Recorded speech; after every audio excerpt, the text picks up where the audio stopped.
You're listening to Synergy to Synastry, the podcast where two corporate girlies called to follow their intuition take you on a journey of self-exploration through metaphysical modalities. I'm Christine, intuitive coach and clairvoyant. And I'm Renee, psychic intuitive and astrologer.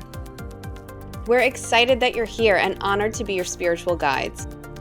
If you enjoy this podcast, make sure to subscribe, rate, and review wherever you listen. It helps listeners find our show, plus it automatically enters you into our raffles to win a free psychic reading. Now, let's get into the episode.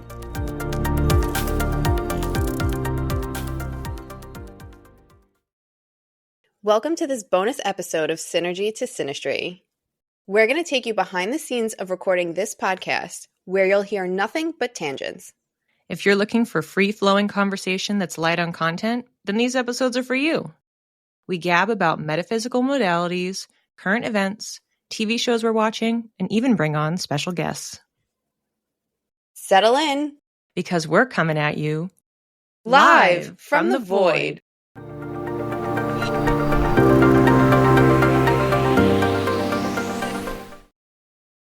For the listener, when we were on a retreat in the fall. Are we recording? Yes, we are recording. I never paused. At a retreat in the fall, Christine was in the bathroom doing her hair, washing up or something, and she was playing music on her phone. I said, "Oh, that song that you were just playing, like, have you watched Lost?" Do you not know what the song is that I was talking about? It's either Downtown or hold on, I'm looking up the name of it. I think they do have Downtown in there. Downtown is in there. But there's another song that kind of sounds similar to that. Yeah, Make Your Own Kind of Music with Mama Cass, yes. Right? Yes. That song Christine was playing while getting ready for the day or night or whatever it was. And so I brought up Lost to Christine. I said, "Oh, you should watch it because you know who's in it." Full circle. Let's go back to season 1, Synergy to Synastry, talking about Vampire Diaries. And I said, "You know who's in it? Ian Somerhalder, a.k.a. Damon Salvatore." Kind of tempted, but wasn't really sure. All of a sudden, many months later, I get a text from Christine out of the blue saying, "I started watching Lost. I'm so happy. Ian Somerhalder and Matthew Fox are in it." It's so good. It's so good. So we brought back a very special guest from season 1 of the pod, my mom, Maureen, who also recently rewatched Lost. And we thought we would do a little breakdown and just chat and see where the conversation takes us.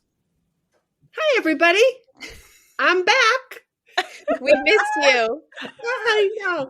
I love being on this podcast. It's so much fun. I feel like a celebrity. You are. I refer to you as our third podcast host. Like, You're not always here, but you are part of the podcast. Oh. So let's talk about Lost, because that show, Wait, hold up. Before we jump in, we have to give a spoiler warning for the listeners. Oh, yeah, absolutely. Nothing is off limits in this conversation. So if you haven't watched Lost yet and don't want to be spoiled, definitely skip this episode and come back later to it once you do. I highly recommend watching it. You've been officially warned. Mommy, back to you. I felt like I was in mourning. And I remember going downstairs. I forget what I was doing, get something out of my office. And I'm like, "I can't believe Jack died." And my husband's like, "Okay, this is a pretend show. These aren't real people." And I'm like, "But it's so sad." It was tough, huh? Did you feel that way?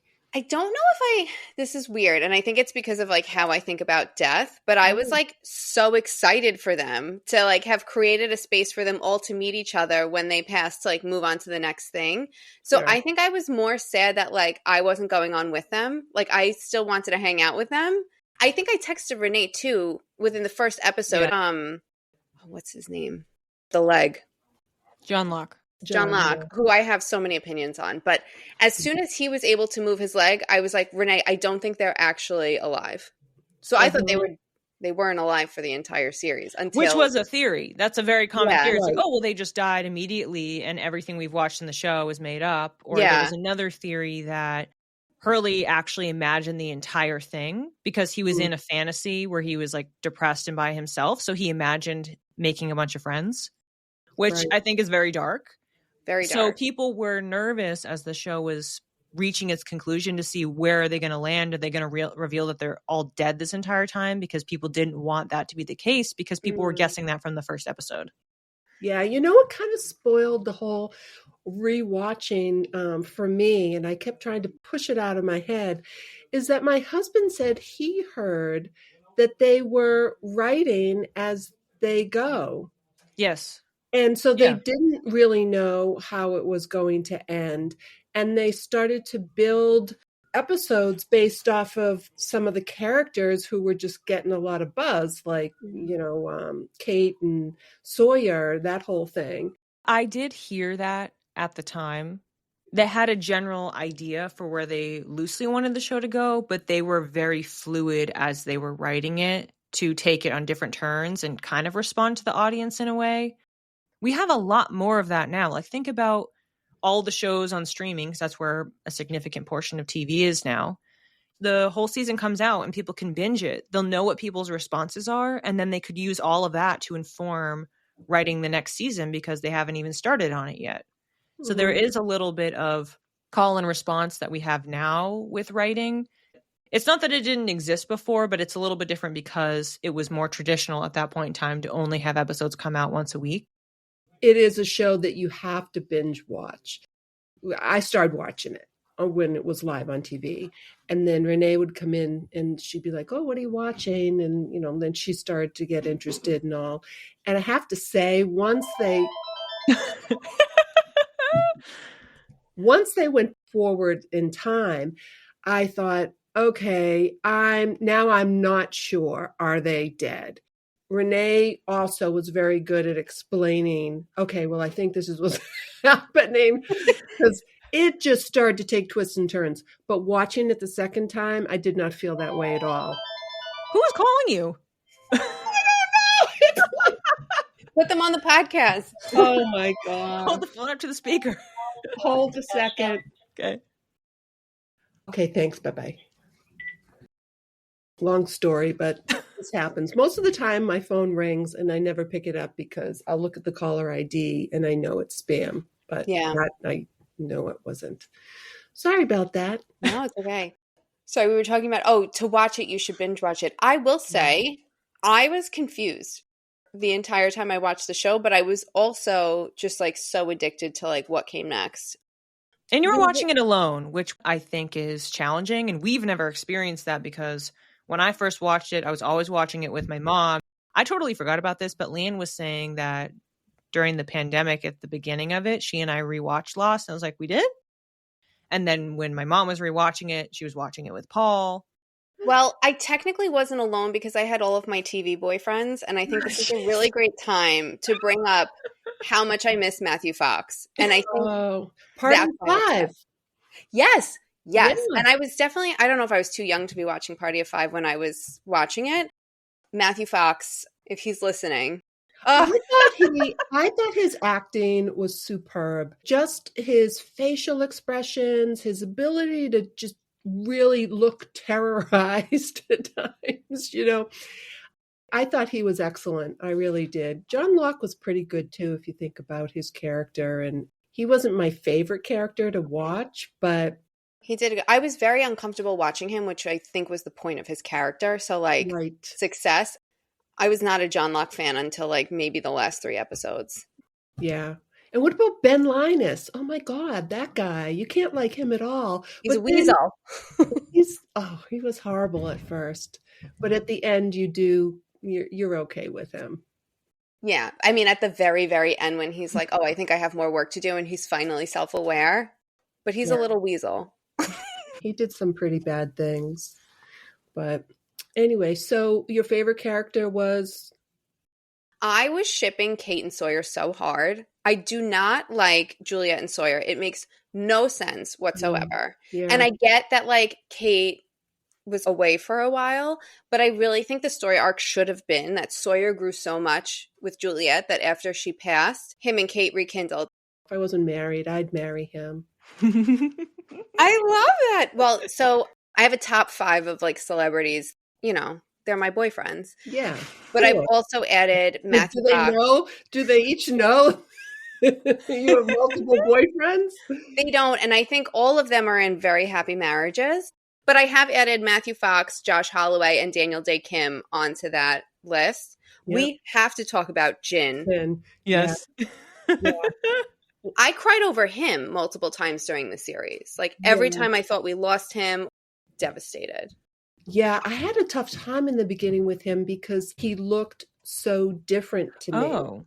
As he became, I think, more personable and he looked like the Jin that I remembered. So I was a little confused by him because I remember the first time thinking, oh, he's so great, and him and Sun and their relationship. And well, he's a good example of someone who had a really strong story arc. He did. Because he developed a ton. Like when you first see those flashbacks of him and Sun and the dynamic with the dad and all of the serious business stuff, he really became this other person that was not him. And he got hardened. And it was this process of being on the island allowed him to undo that and become a better version of himself and reconnect with her. Right. Become a better person, become a better husband.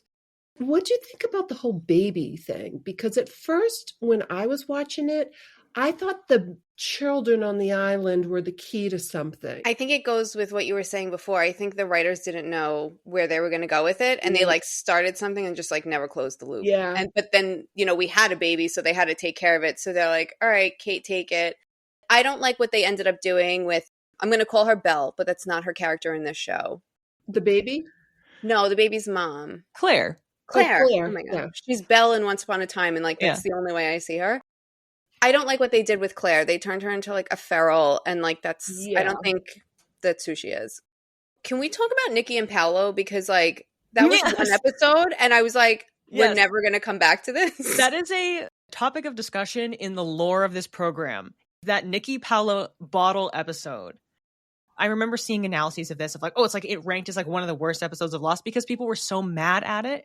Okay, because I don't know what you're talking about. I'll explain it in a second. So what happened was there's a group of people. I don't remember the details because I haven't watched it recently, but there's a group of people and they come upon these 2 bodies. They end up like being like buried in the ground somewhere. They do this whole bottle episode, aka a plot line that doesn't really impact anything else, and it talks about these 2 people, Nikki and Paolo. I don't even remember the details of their experiences because it's not relevant, but they end up dying there. And then that's it. They had like stolen diamonds from some guy. And they were taking those diamonds from Australia to LA to start a life together, just the 2 of them. But on the island, they turned on each other. One of them found the diamonds and like didn't tell the other one. I think Nikki takes Paolo out into the jungle and takes out this poisonous spider. So if it bites you, you're paralyzed for like 8 hours. So she takes out the spider, throws it on Paolo. She's standing in an infestation of exactly those types of spiders. So while Paolo is paralyzed, she gets bit and she like runs and everyone finds her when she like passes out and she's trying to say that she's paralyzed. But like Sawyer and Hurley find her and what they hear is Paolo lies. So they think Paolo killed her. So they end up finding both of the bodies and they think they're both dead. So they bury them. And at the end of the episode, like Nikki's eyes open and you're like, oh my God, they were buried alive. And then we never speak about it again. Oh my God, that's so accurate. I can't believe I didn't remember that. I definitely think there were a few things like that that just went away. And you're like, okay, what happened to that? Well, that's more of a question for the writers. Were they intending for that to go somewhere? Because it felt like it was a closed loop. It was a very contained story, which is what bottle episodes are. From start to finish, there's an arc, there's a completion, and you don't need to revisit. Why do that? If the spiders don't become significant, if it doesn't repeat itself, it is very irrelevant. Well, I just want to get back to the end. I was sobbing uncontrollably. First off, my father passed away this past year. I'm so sorry. And so, you know, in watching it, there is that sort of happy joy of being rekindled with your loved ones. So that part was really like good. But it was just so sad too. And I kind of feel like for me, that's why I went off the deep end. But it is an interesting idea, what happens after we pass. And are you rekindled with everybody that was in your life that was important, whether it was good or bad? From our conversation in season 1 with Hallie and previous discussions on mediumship and where are we getting information as psychics and all that jazz, everything that I've ever heard from reading books from mediums and talking to different mediums, what they say from their account in the spirits they're connecting with is you just experience a knowing when you're on the other side. You all of a sudden recognize the context. You realize perspective, being open to forgiving. And so you don't even care anymore. So if you were connecting with somebody that you had some sort of a beef with, it doesn't even matter. It's not relevant on that. And the opposite of that is you'd want to have those fond thoughts in that moment. It's kind of depressing what you just said. What do you mean? Like, because, you imagine that, you're going to have some conversation with people or essentially. I don't mean that it doesn't mean that you wouldn't have a conversation about it, but you'd be coming from a place without ego. So you wouldn't be holding a grudge. You would just be in a state of forgiving and connecting and maybe chatting about other stuff, but you're not coming in to hash something out. It's an unfinished argument. Going back to a high school reunion.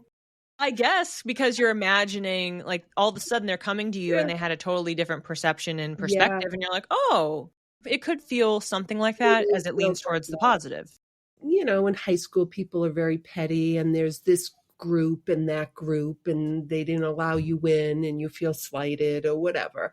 You go back to high school and these people that you thought didn't know you existed come walking up to you and, oh, hi, how are you doing? And I'm like, huh, what? But how did this happen?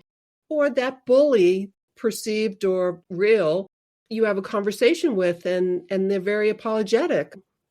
These ideas of forgiveness and what really was important about the end of the show, regardless of how somebody perceived whether they were dead the entire time or not, it just came down to the connection where they're in the church at the end, waiting for everyone else to arrive because they are bonded. They do have those ties, those experiences. Hi, Polly. Yeah. Is Polly going to sit down? I am. What are your thoughts, honey? About the ending? Yeah. Or anything in the show? Hold on. No. Christine hasn't finished her boyfriend. Oh, yeah, you didn't even finish your boyfriend list. Go ahead, Christine. No, it's okay. My last boyfriend was Sawyer, Josh Holloway. He was they were all flawed people, which is why they were in this predicament that they were in. His growth arc emotionally was just so beautiful, and it doesn't hurt that he's handsome. So he was my third boyfriend in the show. Yeah. But, if you think about his arc in the beginning, he was just an innocent boy. Unfortunately, in life, this is what happens with people. You start out in all good intentions, and then the road takes you, and what he experienced with was it his mom or? He got dealt a real shitty hand in terms of his parents and his upbringing in his early life. So very emotional, traumatic upbringing. And that goes to the point of the two brothers, the one with the blonde. Jacob and the man in black. Jacob. When he was visiting them at young age, he visited Sawyer. Oh, is that like the kid thing that you were talking about before? Kids being significant. Yeah. Oh, well, I kind of took that as Jacob is visiting them because they were fated. Wasn't the idea that this was the group of candidates to be picked to be leaders? So that's why there was a kid thing. And I don't know with Aaron, who's Claire's son / Kate's-ish son, if he was being set up to be the next person because he was born on the island. But obviously Hurley, with Ben as a sidekick, is in charge now. That was the thing. You're kind of held in suspense and intrigue with a lot of questions that don't really get answered until the last 2 or 3 episodes. How did this all happen? And you don't really realize that Jacob behind the scenes is at least orchestrating this, pulling people together for this. Jacob can leave the island but his brother, the man in black, cannot. He has some powers that the man in black does not.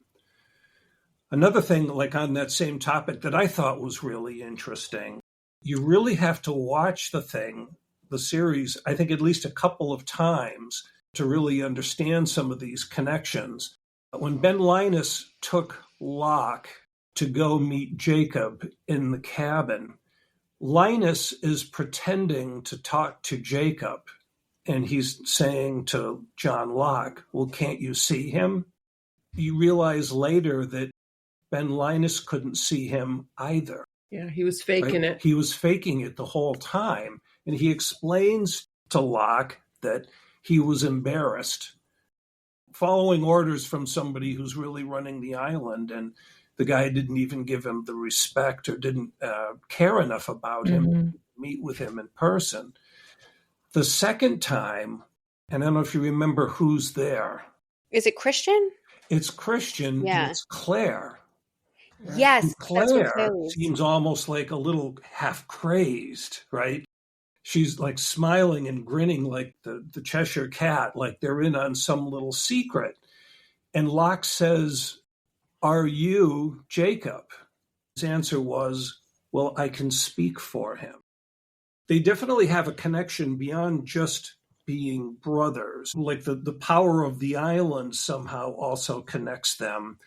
And it's also a hint that the man in black is not entirely evil. Right. He's very selfish. You know, he has very selfish motives and he manipulates people and he kills people. But he's not entirely evil and he's not beyond doing a good deed. Christine, what is the man in black's name? Can I Google it? No.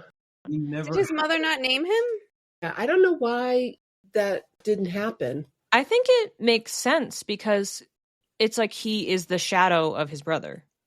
He is the dark to Jacob's light. He is the unplanned twin second child. Yeah. And he carries that chip on his shoulder because he doesn't seem to have value, but he is powerful and he is dangerous, and it comes from being neglected. Well, all he wanted to do was leave the island. He wanted to explore something beyond where he was. Because he wants to be his own person. Yes. Because the island is Jacob's domain.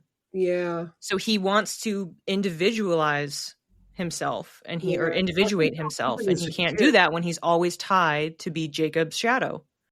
Once Desmond pulled the stone, he becomes mortal. And eventually is killed. Maybe he could have left the island, not been a nuisance and a problem, spread of evil throughout the rest of the globe. That's the foundation of the whole story. Jacob and his brother are like a perfect metaphor for the yin and yang, right? Like there's good and bad and good. I do think the island healed all of them in some way, whether that was mentally or physically. Like, Also, my other question is, what happens to Vince, the dog? Was he if you think about how the series starts, it really begins and ends with Jack. Oh, yeah. Did you notice that with the eyes? The very opening, or one of the opening scenes, is Jack on his back on the jungle floor, like looking up. Like I think it starts with his eye. And then Vincent comes running over to him. So Vincent is part of that scene.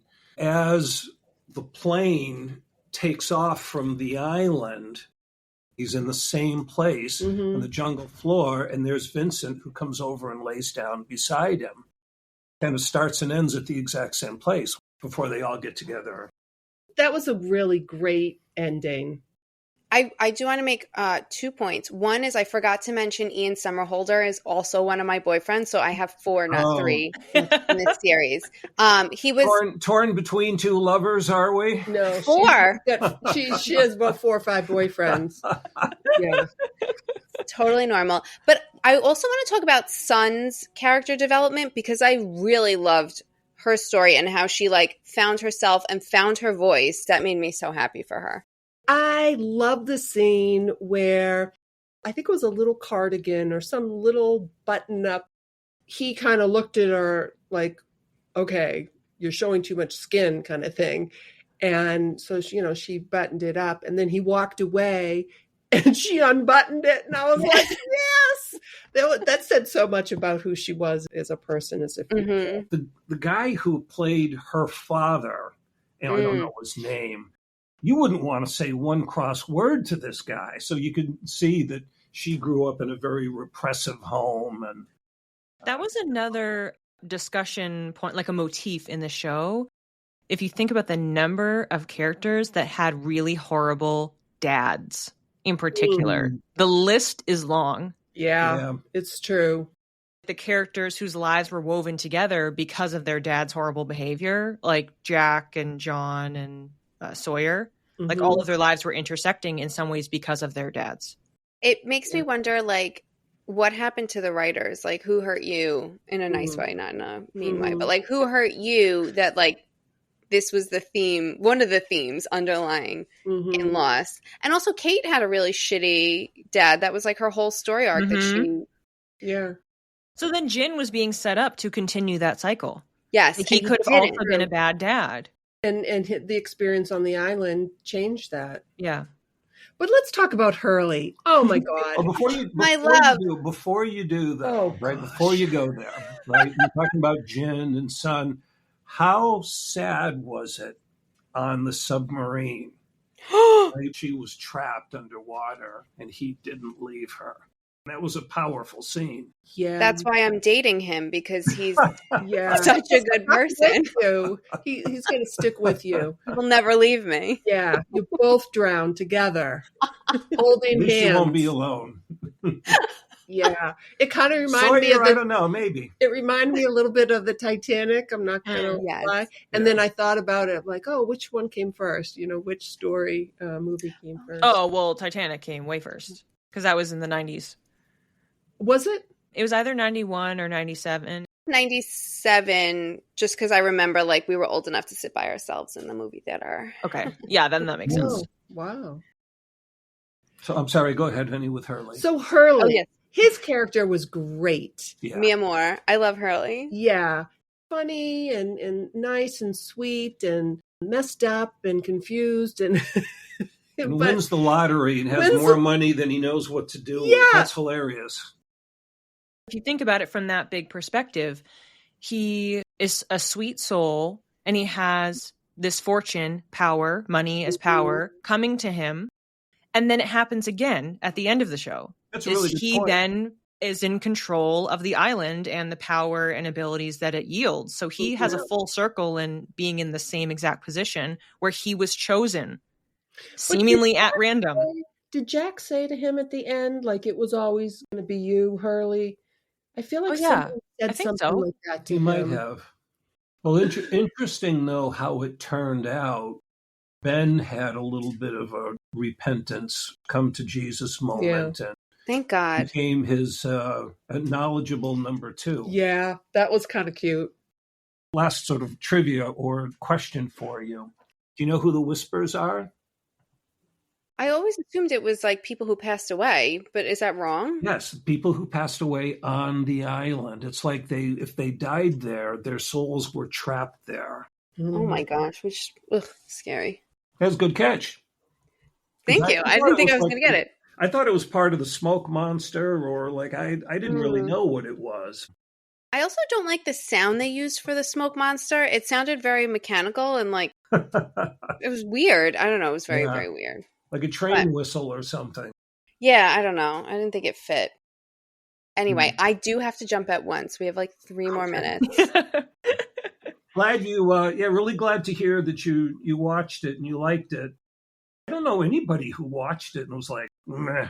I don't know either. I think there were people when it aired because they got frustrated or they bowed out. So it's like, okay, there's some weird supernatural stuff that's happening. This isn't what I signed up for. But anybody watching it now, I think if you get it as a recommendation, you're more aware of associations with the show. Yeah, and I do think because it's one of those programs that you need to discuss, don't watch it again alone, Christine. Call up one of those boyfriends. I'm sure one of them is single. I'm going to call all of them and see if they all want to come over to watch it with me. And then I can die happy. Like that's it. I've made it. Invite them on your podcast. You have some lingering questions you'd like to go through. My lingering questions are any of you single and interested?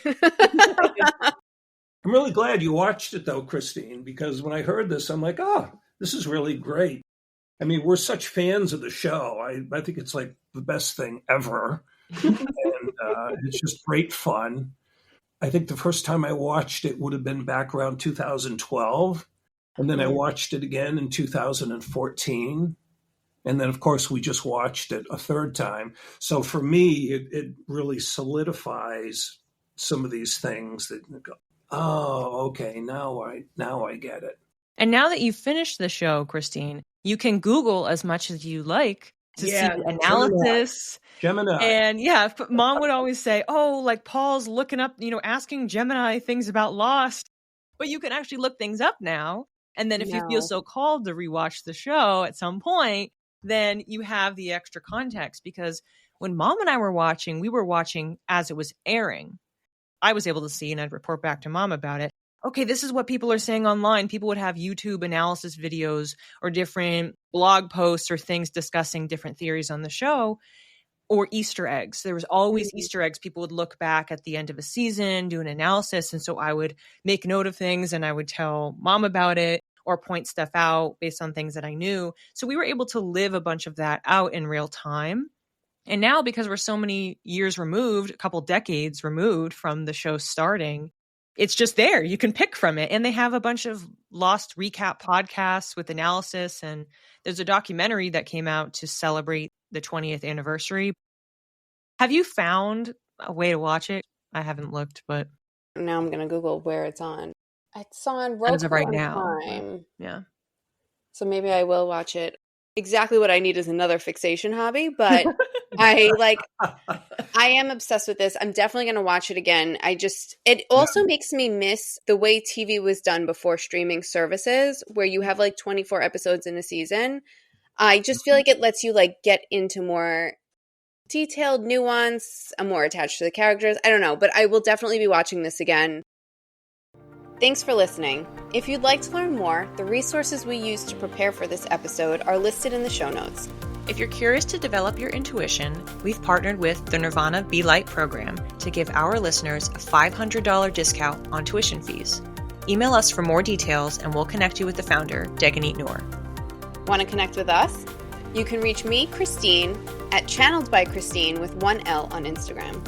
And you can reach me, Renee, at _Read by Renee. Or connect with us both via email at synergytosynastry@gmail.com. Keep your spirit curious and your aura sparkling. We'll see you when the stars next align.